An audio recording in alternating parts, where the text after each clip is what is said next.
أحرار العشائر العربية في الجزيرة، نحيي شعبنا الكردي العظيم بمناسبة ذكرى الانتفاضة الكردية العظيمة،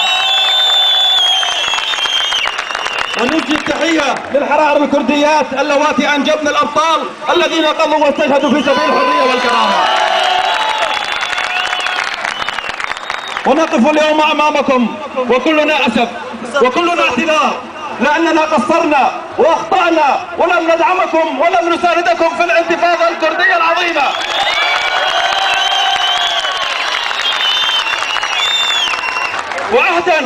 وعهدا منا لكم بأن دماءكم وأعراضكم وأموالكم هي دماؤنا وأعراضنا وأموالنا، وسوف نقطع اليد التي تحاول التفكير بأن تنال منها أيا كانت ديانتها أو قوميتها أو ملتها. نحن أخوة في هذا الوطن، ولذلك عهد علينا بأن لن يكون هناك قانون أو دستور أو دولة